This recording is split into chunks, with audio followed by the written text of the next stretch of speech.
At Fidei.email, we believe in protecting your privacy and supporting your faith. Fidei.email offers peace of mind with features like end-to-end encryption and secure communications tools. Your data stays private and your values remain intact. Choose an email provider that understands what matters to you. Make the switch to Fidei.email today. It never seems to end, does it? We get these now stories, it seems every other week, of priests who are not by any stretch of the imagination traditionalists. They're conservative, sure, but they're not traditionalists. They step forward and they declare with a voice, Francis is an antipope. They do so knowing full well that they're going to get canceled. And I think it was in November or December, I brought to you the first of these stories and I said, you're going to start seeing more and more of these.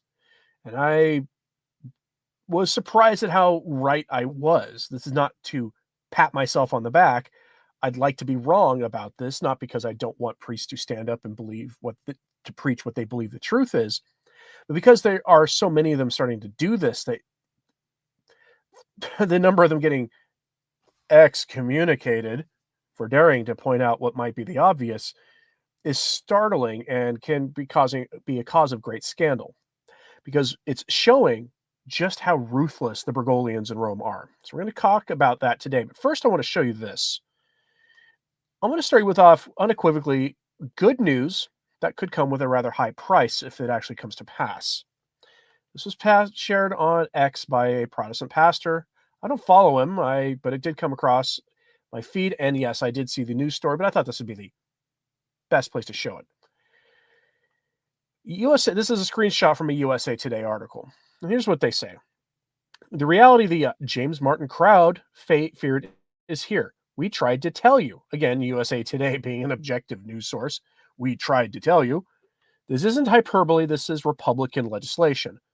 On Monday of this past week, the Idaho House of Representatives asked the U.S. Supreme Court to overturn the Supreme Court decision from 13 years ago, the landmark, from 10 years ago, the 2015 case that made legal the James Martin parody of holy matrimony nationwide.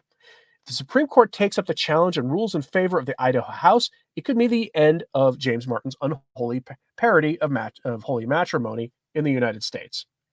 It means that the worst decision the Supreme Court has made after the 1973 case in most of our lifetimes could be overturned. Now, I don't think it will be, but as this Protestant minister says, he's correct here. Christians everywhere should pray that the Lord would do this. And if it does happen, there could be a very stiff price to pay. But you should consider strongly praying for that outcome, that the courts return this issue to the states. That would get us on the right path, I think. And weirdly, I do think there'd be public backlash if that were to happen. But at the same time, I get the distinct feeling in the culture there's a lot of buyer's remorse for giving that crowd what they asked for, what they professed to ask for, because they claimed that all they wanted was the same thing that the rest of us have.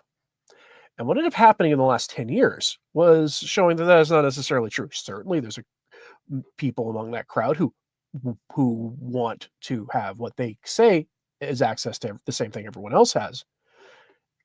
But we have seen also unequivocally that isn't necessarily the case. So that's your update. That might actually be happening. Pray for that. However, we go now to a story for you that is the main story for the day, and that is, again, another priest in Italy. I don't know why Italy is this place where this is happening, has declared Francis to be an anti-Pope heretic.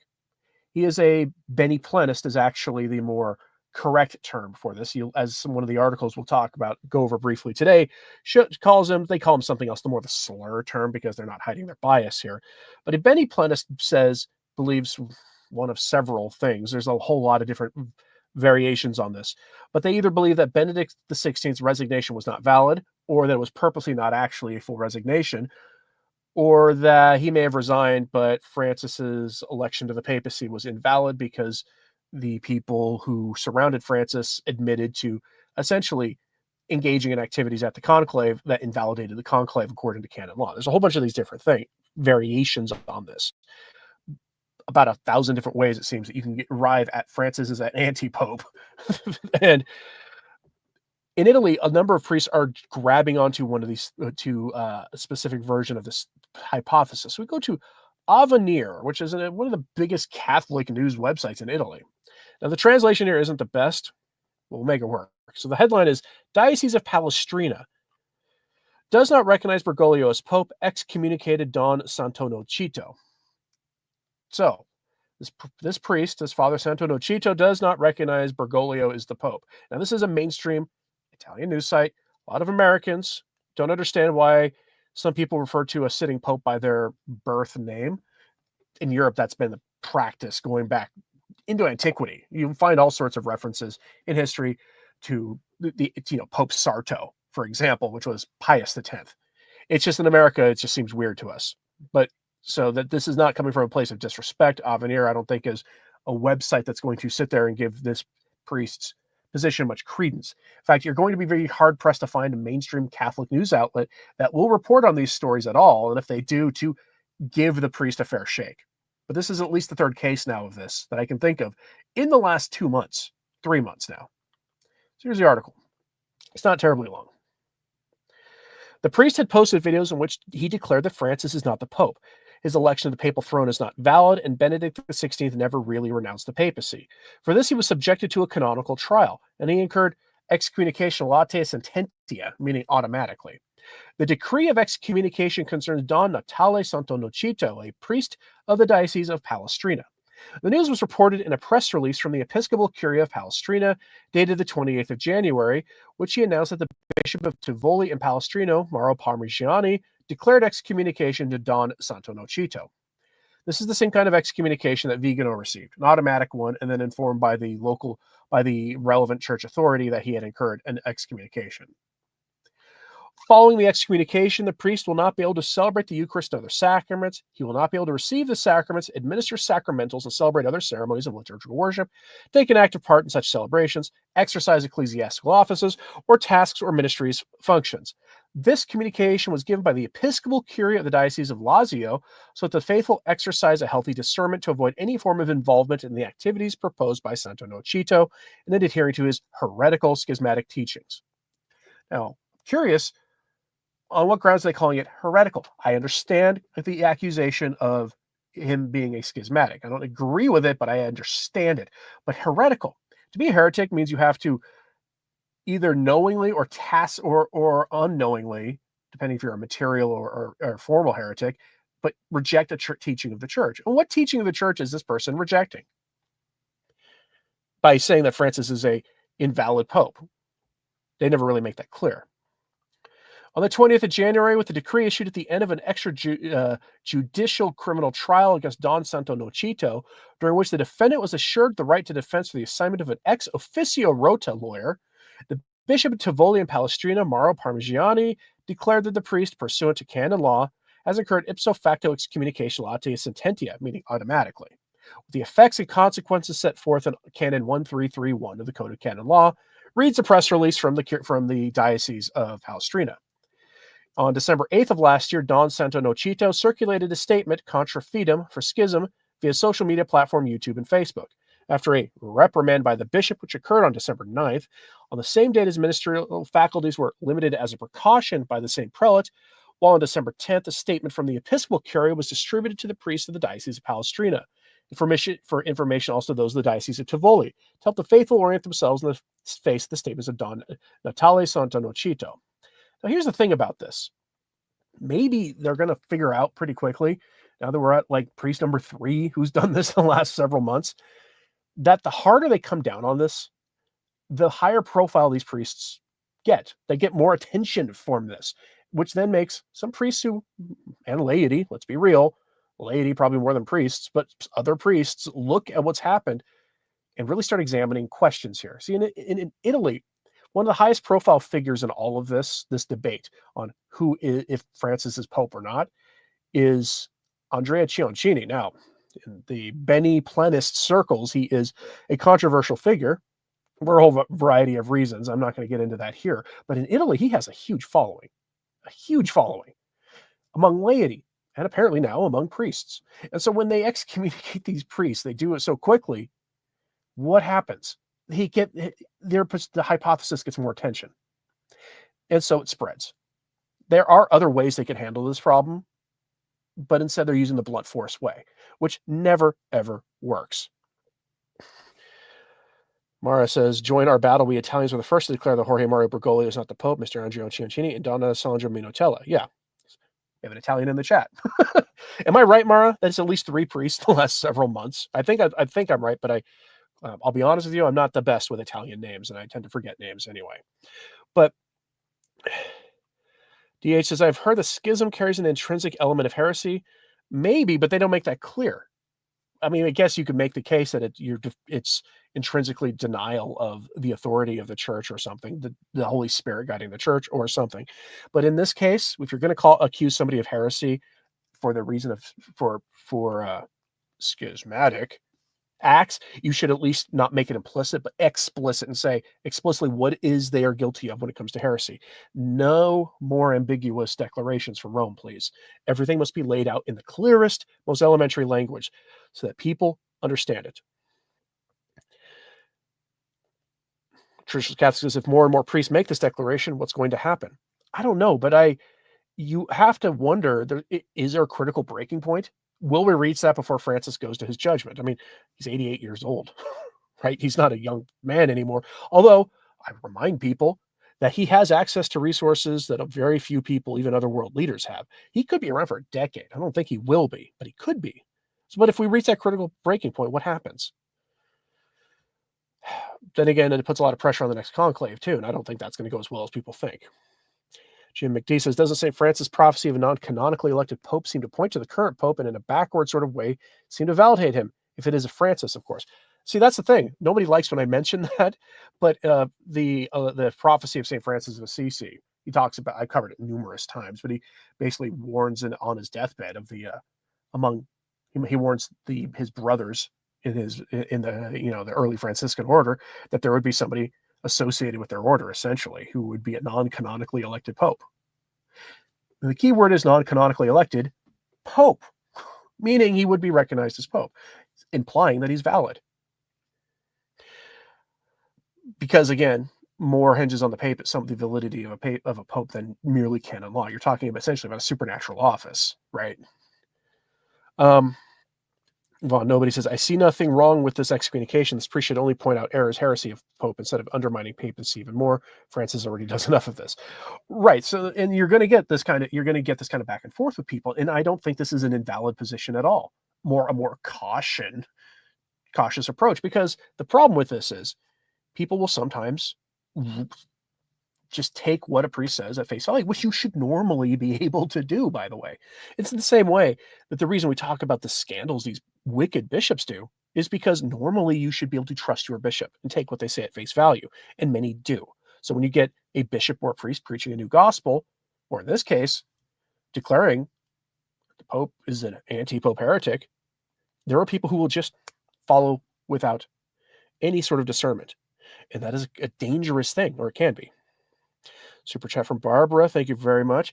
Is it possible the growing number of priests and prelates publicly opposing Vatican want to be excommunicated and taken in by the SSPX? Well, here's the thing. None of these priests are traditionalists.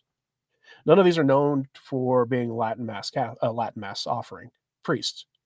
And the SSPX have a very high bar for who they will take in. They usually do examinations of these priests to make sure that you don't get a McCarrick type who slips through the cracks. So they've had their own problems with that.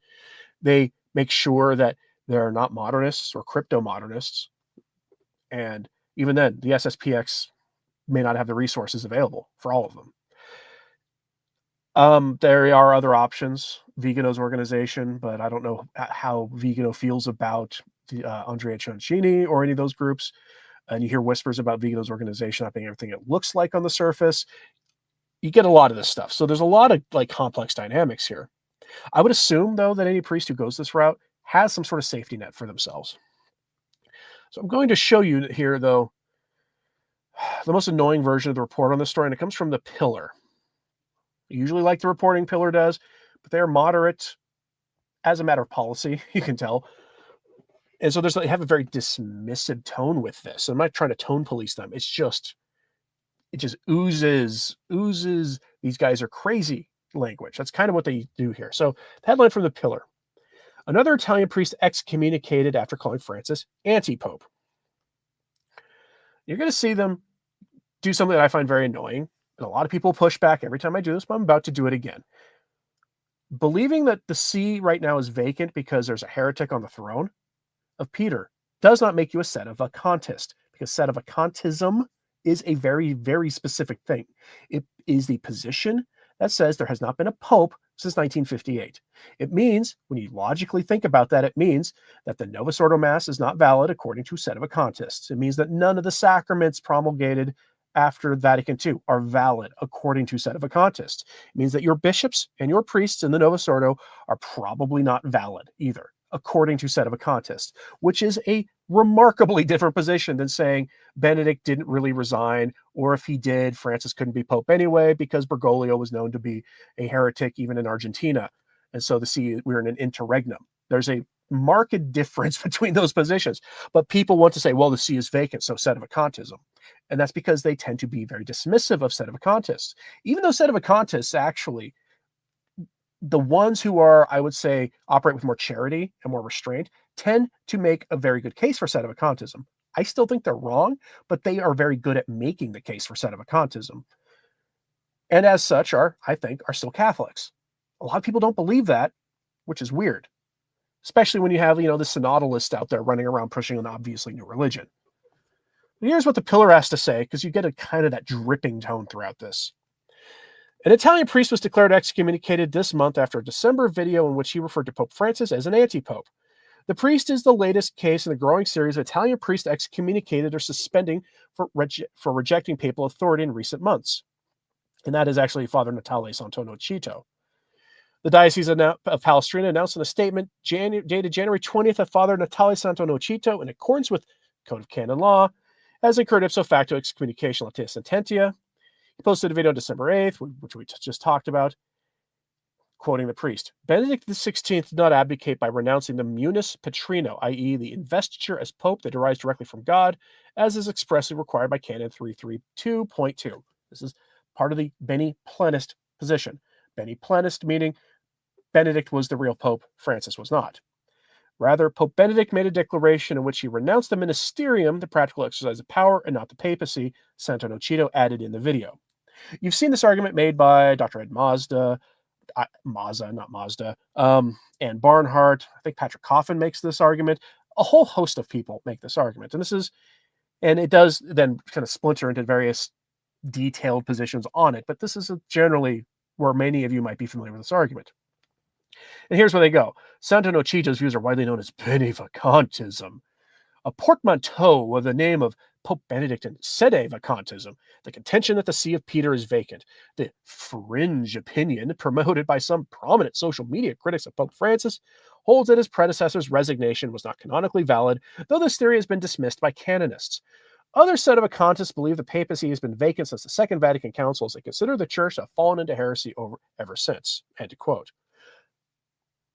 Again, they're conflating two very, very different positions.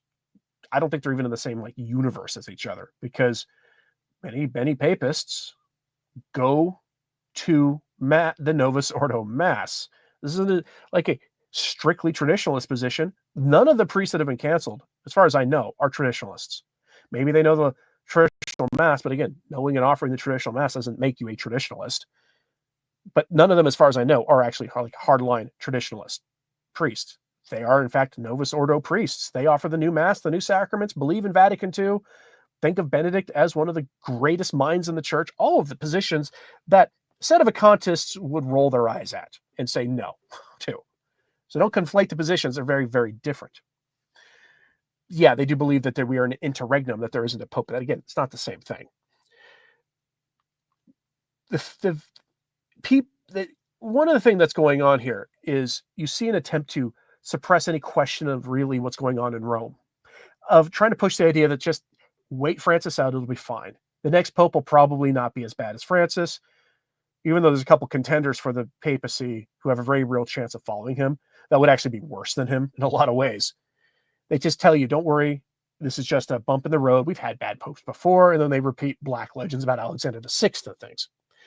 I'm going to tell you, it's perfectly valid to have suspicions that Francis's claim to the papacy is suspect, given his own behavior, things he teaches, and the very fact that he is known to have promoted heresy back in Argentina. It's perfectly valid to have suspicions about that. It's fine. You can't have those suspicions, though, if they have been validly refuted. Like, you've been seen that he is actually, in fact, not in error. You cannot then have those suspicions. So, what does that mean? If somebody convinces you that he's not a heretic, then you have to actually accept him as pope. Or if someone convinces you that the process that made him pope was actually real, then you have to accept him as pope, right? This is part of your informed conscience. I actually recorded something this morning for this coming weekend from Cardinal Newman about informed conscience. And so I suggest you recommend that you check that out. Again, I'm not telling you you're wrong for having suspicions about Francis's validity. I have suspicions about his validity, and I've never seen a good argument against it. But here are some more details from this. To give you an idea why he's not a sedevacantist. Quote, Santo Nocito himself has not publicly denied the validity of Vatican II. He was ordained in April 2023 and was known to celebrate Mass according to post-conciliar norms. In other words, he's a new priest, and he's taken this step. He stood to lose a lot and has lost a lot. The day after he posted his video, Santo Nocito's priestly faculties were limited by the diocese as a precautionary measure, according to a statement. The statement also said, the diocese also said the statement of the bishop's curia was circulated to priests of the diocese of Palestrina in order to help the faithful orient themselves in the face of statements of Father Natali Santo Nocito, meaning to do damage control to make it so the laity will treat him like a leper and not want to be associated with him, as well as other priests. Because in Italy, they have to be aware at this point that a lot of their priests are coming to this realization that there's something seriously wrong in Rome, and they've decided that Francis is not pope, according to their conscience, and that they can't follow him anymore. But according to the diocese, Santo Nocito published another video making the same claims on December 14th, after which the diocese opened a canonical procedure against him, which ended in the declaration of his excommunication. In Italy alone, at least 5 priests, I'm wrong, 3, have been excommunicated or suspended for similar reasons since 2024.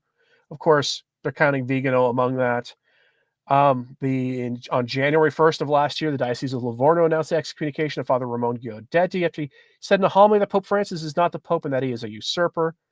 And it goes on. And they start going over all these cases. So again, 5 cases counting Vigano. You're going to see more of these in 2025. You probably are going to, unless they are successful in doing damage control instead of doing what they should obviously be doing, which is addressing the claim directly head on and refuting it. But the problem is they can't do that because Francis is accepted as the primate of the West and the head of not only the Universal Church, but he's also the head of the Italian Bishops' Conference by default. They accept him as such. So do you think Rome is going to let them debate Andrea Concini publicly, to invite Ed Mazza over and debate him publicly in a public forum, to address their accusations, the munus ministerium argument, directly and head on? Very few bishops, you'll notice, have done this. To his credit, Bishop Schneider, to his credit, has attempted to address this publicly, which is more than most others who defend Francis's legitimacy have tried to do. But that is how you clamp down on this, is you defeat the argument. You present the very best case possible in the clearest, most unambiguous terms possible. But they won't do that. And that is why you're going to keep seeing this problem pop up over and over and over again. Oh, this is a hilarious statement. Jennifer, you're absolutely wrong. Wow, you say the Protestants have division. Well, they do. We don't excommunicate each other. Yeah, you do. Baptist versus Southern Baptist, okay? The Lutherans have more internal divisions than anything I've ever seen. Pope Francis was very smart to befriend the Protestant church. Powerful ally. Well, that just proves that he's actually a heretic. Now you have fun now. Yeah, I'm sorry. 40,000 schismatic divisions, all schismatic with one another, does sort of disprove your point. But that's how you disagree. That's how you deal with their accusation, right, against Francis. Is you deal with it head on. And you do so without the sort of, ooh, you're all just seeds stuff. Don't do that. Instead, address the question head on. Treat them as Catholics. Address it head on if you want to stop this from happening.